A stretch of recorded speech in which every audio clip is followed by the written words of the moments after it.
Like constructor का use बताया था, that is use for initialising instance data member of A class. आपके class के इंस्टेंस डेटा मेंबर को इनिशियलाइज करने के लिए कंस्ट्रक्टर यूज किया जाता है, जो कि ऑब्जेक्ट क्रिएशन के टाइम पे ही इन्वोक हो जाता है और आपके ऑब्जेक्ट को ऑटोमेटिकली इनिशियलाइज करता है। उसी तरह से initialization block also called init block, init block भी कहते हैं इसे, इनिट ब्लॉक।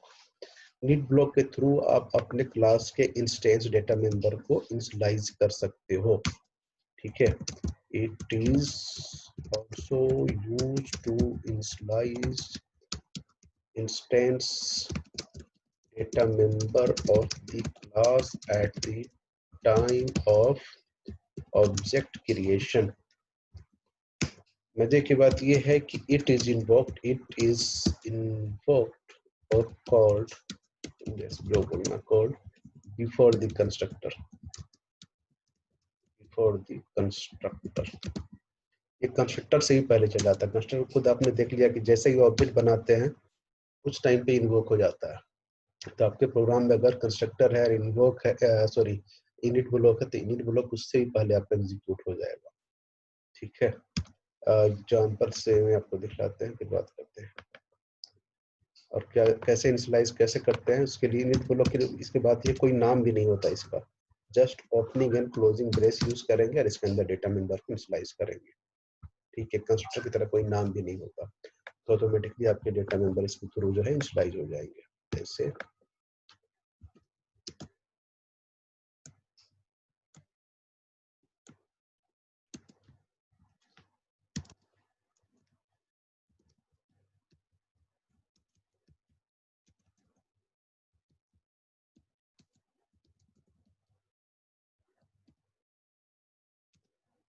सिर्फ ऐसे अपने करा, एक ओपनिंग ब्रेस और क्लोजिंग ब्रेस और कुछ नहीं। ठीक है, ये इंटीजर से कोई लेना देना नहीं है।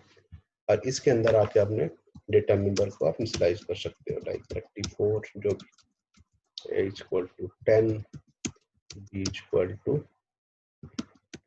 c equal to 44। सबको इसके बाद मैंने सिर्फ सम नाम का फंक्शन डिफाइन किया और यहाँ पे आके सिंपली चाहो तो सम कैलकुलेट कर लो। इंटीजर सम तो है ही हमारे पास, sum equal to a plus b plus c। System dot out dot println, मैंने प्रिंट कराया सम।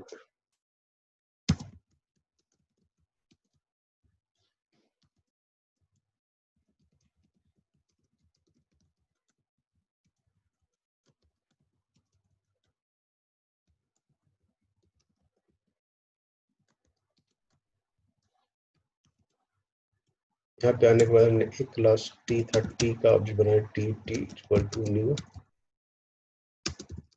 t। ठीक है, पहचान के लिए सिर्फ चलो इतना ही करके देखते हैं। यहाँ पे मैंने एक मैसेज डाल दिया, system dot out dot println.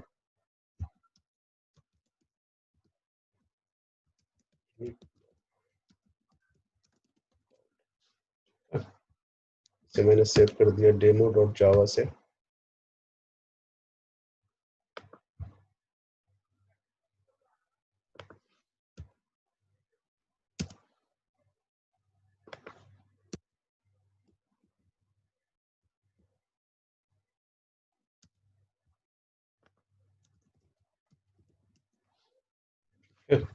यहाँ पे आने के बाद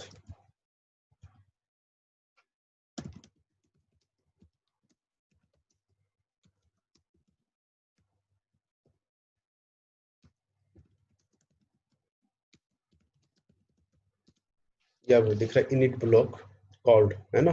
सिर्फ ऑब्जेक्ट बनाया, हमने कॉल भी नहीं किया, सिर्फ ये आपका एक बार चलाया तो इनिट ब्लॉक आपको कॉल होता हुआ आपको नजर आ रहा है। चलो इसके साथ हमने सम नाम के मेथड को कॉल कर दिया, सम भी शो करेगा। ठीक है, इनिट ब्लॉक इज कॉल्ड और सम इज इक्वल टू 77 भी आ रहा है, तीनों का सम भी शो कर रहा है, तो कंस्ट्रक्टर की तरह ये काम कर रहा है आपका। ठीक है, अगर आप चाहो तो अपने प्रोग्राम में कंस्ट्रक्टर भी रख लो और इनिट ब्लॉक भी रख लो। जैसे मैं चलो इसी में कंस्ट्रक्टर भी डिफाइन कर लेता हूँ। क्लास ये था और यहाँ पे मैंने टी कंस्ट्रक्टर डिफाइन कर लिया और यहाँ पे आने के बाद मैंने सिंपली प्रिंट कराया, कुछ काम नहीं करा रहा, सिर्फ कंस्ट्रक्टर डिफाइन किया और यहाँ पे लिखा कंस्ट्रक्टर इज कॉल्ड। ठीक है, चलो कॉल करने की बात नहीं कर रहे हैं, सिंपली इन्वोक होने की बात। आपको पता है कंस्ट्रक्टर भी आपका जब ऑब्जेक्ट क्रिएट होता है उस टाइम पे ही कंस्ट्रक्टर चल जाता है। ठीक है, यहाँ पे हमने क्या करा,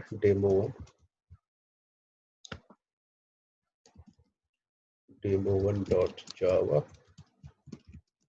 demo1 डॉट, ये देखिए आपका इनिट ब्लॉक पहले एग्जीक्यूट हो रहा है और कंस्ट्रक्टर उसके बाद एग्जीक्यूट हो रहा है। इससे क्या प्रूफ हुआ कि आपके क्लास में अगर कंस्ट्रक्टर हो और इनिट ब्लॉक दोनों हो तो init block is executed before the constructor. ठीक है, इससे प्रूफ हो रहा है। कहाँ पे यूज करेंगे, कंस्ट्रक्टर के साथ भी यही काम हो रहा है, उसके साथ भी यही काम हो रहा है। ठीक है, इसके साथ हम कोई पैरामीटर नहीं पास कर सकते, मतलब जो भी वैल्यू यहाँ पे आप फिक्स करोगे। कंस्ट्रक्टर में क्या होता है, अपने नीड के अकॉर्डिंग आप पैरामीटर ही पास कर सकते हो ना। यहाँ पे जब ऑब्जेक्ट क्रिएट करेंगे तो यहाँ पे हम कुछ वैल्यू पास करेंगे, लेकिन इसके साथ ऐसा नहीं होगा। यहाँ पे जो भी वैल्यू होगा आपका जो है इसके अंदर रखेंगे और वो सारे ऑब्जेक्ट के लिए कॉमन यूज किया जाएगा। तो सवाल पूछते हैं कहाँ पे यूज हो सकता है दोनों साथ साथ, या कहाँ पे इनिट ब्लॉक यूज किया जा सकता है। तो सपोज दैट कुछ ऐसा सिनेरियो है जहाँ पे हम चाहते हैं कि हमारे डिफरेंट ऑब्जेक्ट हो और इसमें इंस्टॉलेशन रन टाइम पे ही किया जाए, ऑब्जेक्ट क्रिएशन के टाइम पे ही किया जाए। तो हम लोग क्या कर सकते हैं, लाइक जो कॉमन वैल्यू है, हम चाहते हैं डिफरेंट ऑब्जेक्ट हों और डिफरेंट ऑब्जेक्ट के लिए अलग अलग वैल्यू से इनिशियलाइज किया जाए। इंटीजर ए, इंटीजर बी हमने दिया हुआ है और चलो इसको इनिशियलाइज करते हैं। दिस डॉट ए से दिस डॉट, ये बता चुका हूँ दिस का क्या पर्पज है, इंस्टेंस और लोकल वेरिएबल को डिफरेंशिएट करने के लिए। दिस मतलब इसको रेफर कर रहा फिलहाल। तो यहाँ पे हमने क्या करा, ए और बी के वैल्यू को ये कर दिया और सी वाले वैल्यू को चलो क्या करते हैं इसमें कॉमन रख देते हैं। जब हमने ऑब्जेक्ट बनाया T1 तो इसमें ए एंड बी की वैल्यू पास करा, दूसरा ऑब्जेक्ट बनाया T2 equal to new T और यहाँ पे हमने कुछ वैल्यू पास किया। ठीक है, तो दो आर्गुमेंट तो हमने पास कर दिया। ठीक है, ए बी के लिए, सी के लिए नहीं पास किया। तो सी के लिए कोई बात नहीं, सी के लिए आपका जो है, जो उसका जो वैल्यू है जो इनिट ब्लॉक के अंदर रखा हुआ है उससे इनिशियलाइज हो जाएगा। ए और बी के लिए दोनों के लिए अपने अलग अलग वैल्यू रख दिया, लेकिन जो कॉमन वैल्यू रखना था, मान लो डिफरेंट ऑब्जेक्ट के लिए बराबर वैल्यू रखना था, तो उसको आपने क्या करा, इनिशियलाइजेशन ब्लॉक के अंदर रख दिया। तो सी के लिए 44 कॉमन हो गया दोनों के लिए और ए एंड बी का वैल्यू जो है दोनों को अपने नीड के अकॉर्डिंग अपने वैल्यू पास कर दिया। ठीक है,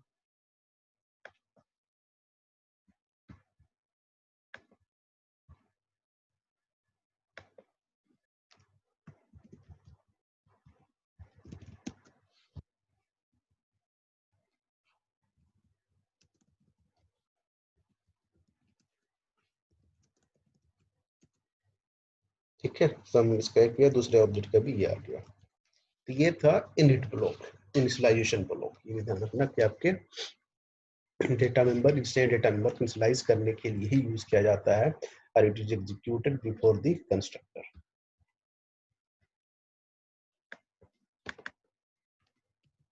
एक होता है स्टैटिक ब्लॉक।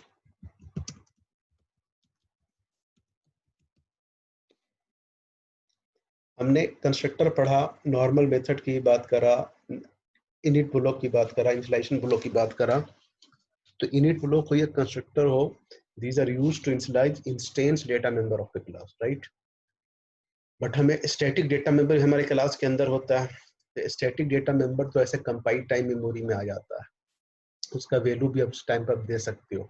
लेकिन आप चाहते हो कि स्टैटिक डेटा मेंबर में जो वैल्यू आए, जो वैल्यू उसमें जो असाइन हो रन टाइम पे हो, क्लास के लोडिंग टाइम पे हो, तो वो काम आप स्टैटिक ब्लॉक के थ्रू कर सकते हो। ठीक है, तो लिख रहा हूँ static block is used to initialize static data member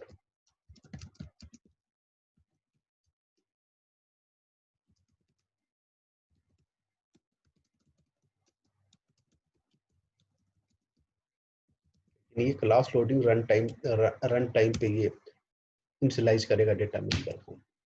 और दूसरी बात,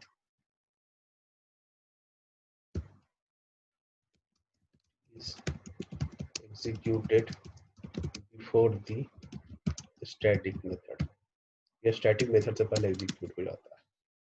देखो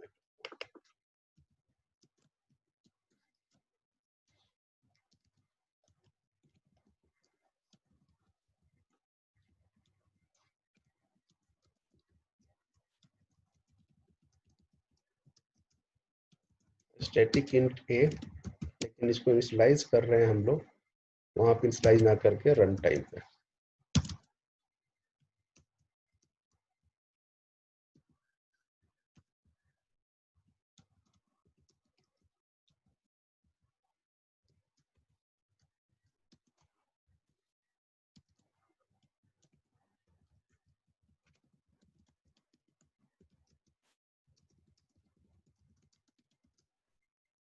चाहो तो डायरेक्ट जो है एक को ए डायरेक्ट कर दो।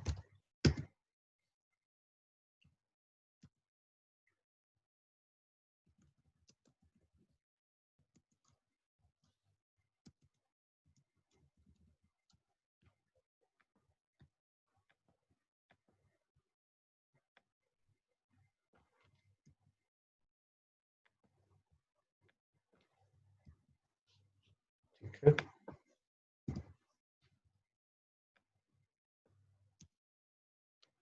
ए इक्वल टू सिंपली हमने क्या किया, न्यू ए, और ए के साथ सपोज दैट इस पर नाम के मेथड को कॉल कर दिया।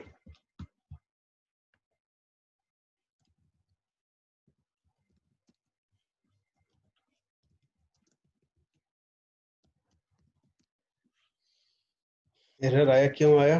Can not find symbol, S S नाम की चीज नहीं है यहाँ पे, हमने जो लिया है ए।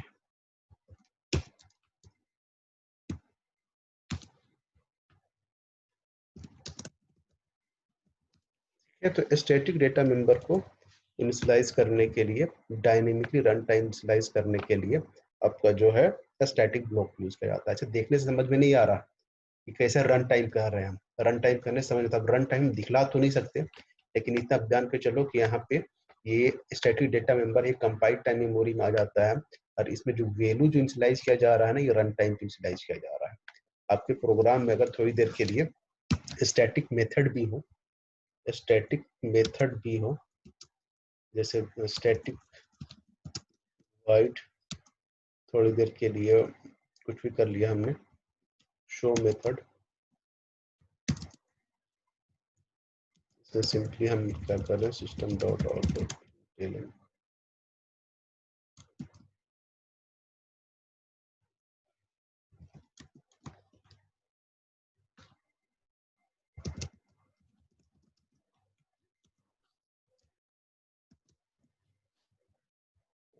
इसके वैल्यू को सिंपली प्रिंट करा, शो कर दिया। ठीक है, और मैसेज, चलो यहाँ पे मैसेज भी डाल देते हैं हम लोग।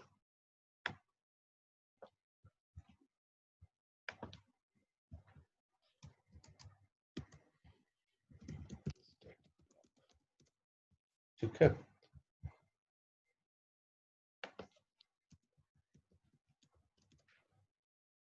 ए डॉट शो करने की जरूरत नहीं है। अब स्टैटिक मेथड को तो आप डायरेक्ट ऐसे भी कॉल कर सकते हो, राइट? क्लास के नाम से स्टैटिक मेथड को क्लास के नाम से भी कॉल कर सकते हो, और रेफरेंस भी कॉल कर सकते हो। आपको देखो स्टैटिक ब्लॉक ऑलवेज पहले एग्जीक्यूट होता हुआ नजर आएगा। Showing value of A equal to 4 square of the number, वो जैसे कॉल किया है उस हिसाब से, तो ये आपका पहले एग्जीक्यूट हो जाता है। इसका एक बहुत अच्छा सा एग्जांपल है। हम्म, एक चीज और दिखलाना चाहता हूँ आपको, लेकिन ये शायद डेप्लीकेट हो गया है जावा में। अब क्लास ए स्टैटिक ब्लॉक,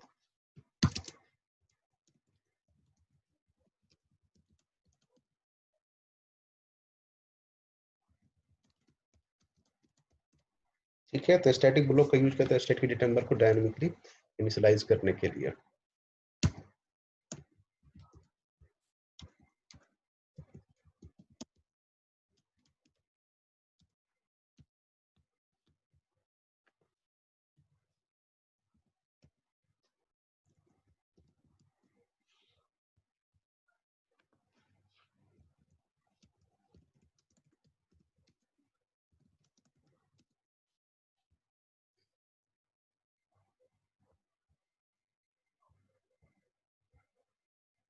ठीक है, ये दिखाना चाह रहे थे। ये असल में ये वाला चीज जो जो ये आ रहा है ना, एरर आना, ये एरर जेडीके 1.5 तक आता भी नहीं था। मतलब स्टैटिक ब्लॉक जो होता था ना,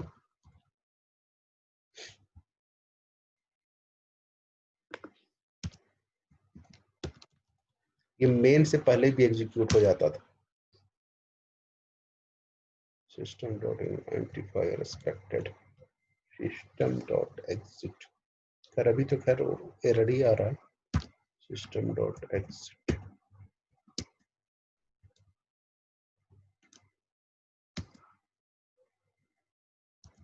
छोड़, इसको छोड़ो। कर ये वाला अगर पुराना वर्जन आपके पास पड़ा हो जेडीके 1.4 तक ना, इसे कंपाइल करके देखना, कंपाइल भी हो जाएगा प्रोग्राम, ऐसे चलाओगे तो ये चल भी जाएगा। जैसे मेन मेथड होता है उसी तरह से मेन मेथड की तरह स्टैटिक ब्लॉक के अंदर जो कंटेंट है ये प्रिंट होता हुआ आपको नजर आ जाएगा।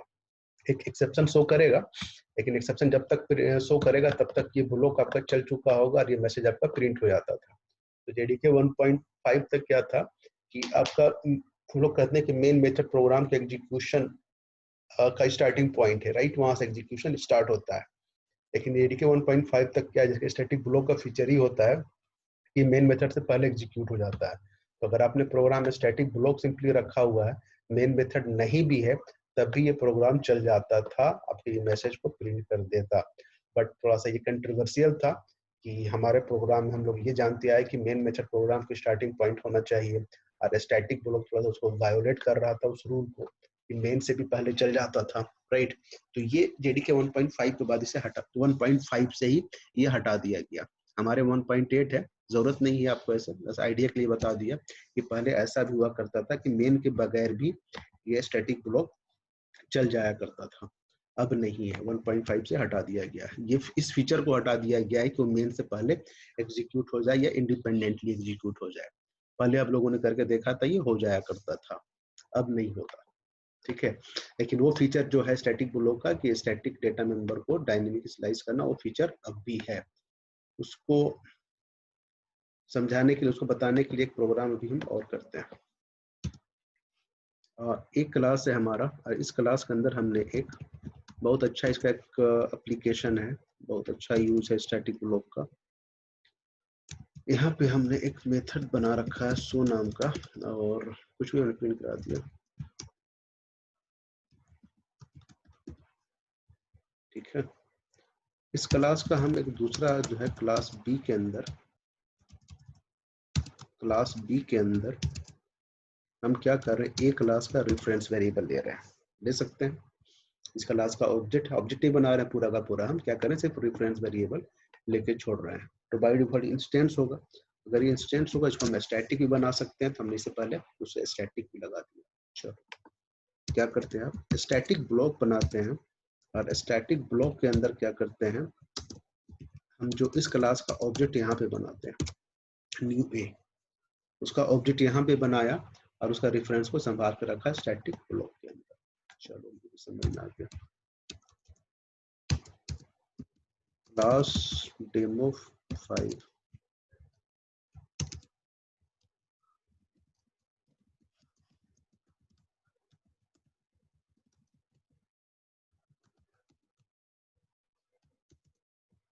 यहाँ पे आने के बाद हमने क्या करा, देखो ये ए क्लास है, ये बी क्लास है, class B, sorry class B. ठीक है, बी क्लास के अंदर जो है ए एक स्टैटिक डेटा मेंबर है, तो आप जानते हो बी क्लास है, अगर उसका अंदर कोई स्टैटिक डेटा मेंबर है तो उससे आप क्लास के नेम से रिफर कर सकते हो। तो मतलब बी डॉट ए आप लिख सकते हो, बी डॉट ए आप लिख सकते हो, क्योंकि ए क्या है कि स्टैटिक डेटा मेंबर है ए क्लास का, इस क्लास का। तो बी डॉट ए आपने डायरेक्ट रिफर कर लिया, बी डॉट ए, क्योंकि स्टैटिक डेटा मेंबर को हम क्लास नेम से रिफर कर सकते हैं। और ए अगर आपको मिल गया, रेफरेंस वेरिएबल किसी क्लास का मिल गया, तो इसके थ्रू हम इस क्लास के किसी भी मेथड को कॉल कर सकते हैं। तो अगर आपके पास ये ए मिल गया है, ए जो कि एक रेफरेंस वेरिएबल है, इस क्लास के अंदर जितने मेथड होंगे उनको हम कॉल कर सकते हैं, तो कॉल करते हैं।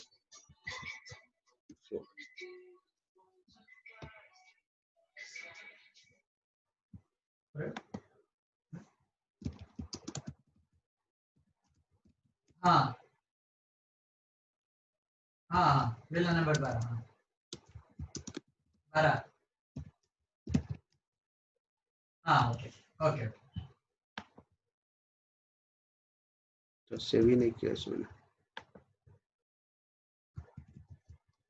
demo5.java,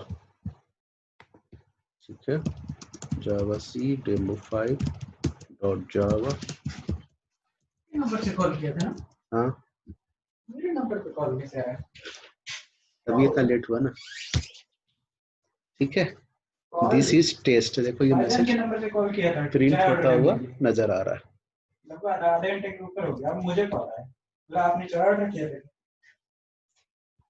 ठीक है, b.a.show, इस तरह से आपका ये मैसेज प्रिंट हो गया। तो ये सिंपल स्टैटिक ब्लॉक है, लेकिन इसका पीछे एक राज है, वो राज बताना चाह रहे हैं आपको कि क्या हो रहा है इंटरनली। ठीक है,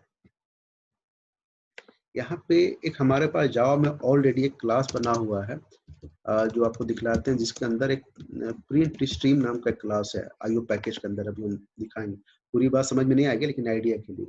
उसके अंदर क्या है ना, एक मेथड है जिसका नाम है प्रिंट हो गया या प्रिंट एलएन हो गया, ये सारे मेथड डिफाइन किए हुए हैं। ठीक है, ये क्लास कुछ ऐसा क्लास जावा में है, एक सिस्टम नाम का क्लास है, सिस्टम क्लास। और सिस्टम क्लास के अंदर ऐसा क्या किया गया है, कुछ ऐसा डिक्लेयर किया गया है, स्टैटिक क्लास का नाम प्रिंट स्ट्रीम, और ए हो गया, ए जहाँ पे लिखा हुआ उसका जगह में आउट लिया हुआ है। तो बिल्कुल ऐसे ही जो किसी क्लास में हम लोग लिखते हैं ना, ए बी, बी मतलब सिस्टम,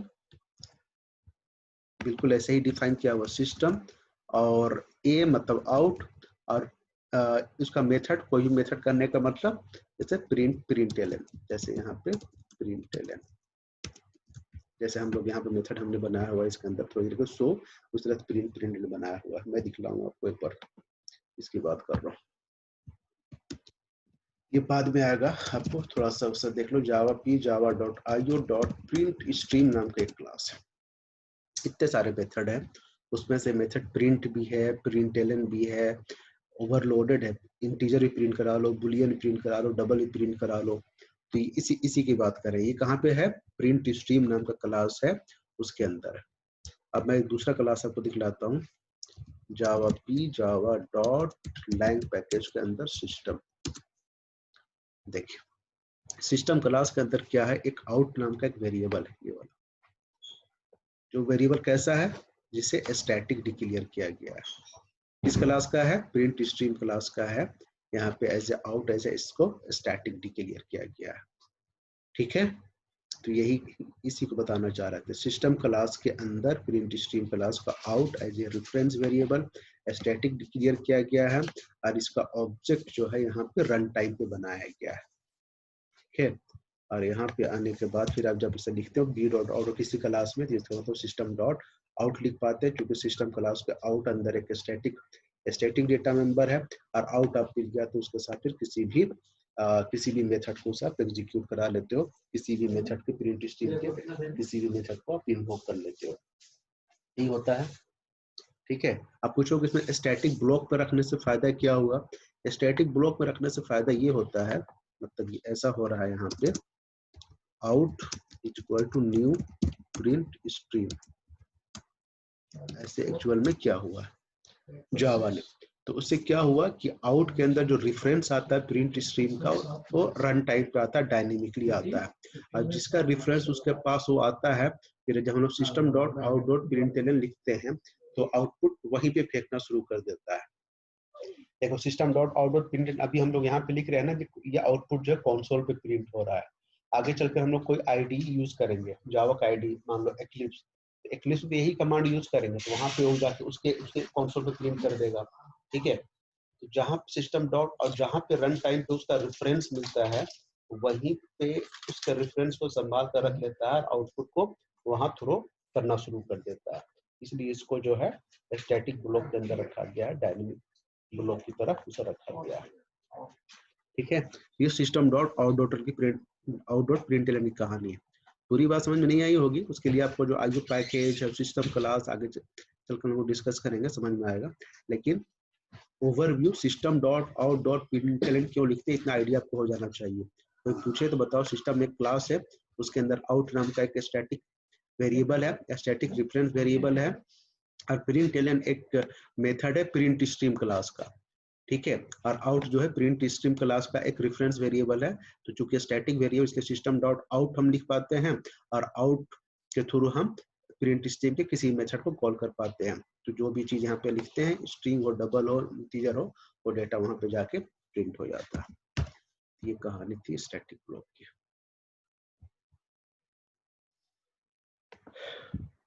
अगर किसी का कुछ क्वेश्चन है तो आप पूछ लो, नेक्स्ट हम लोग आगे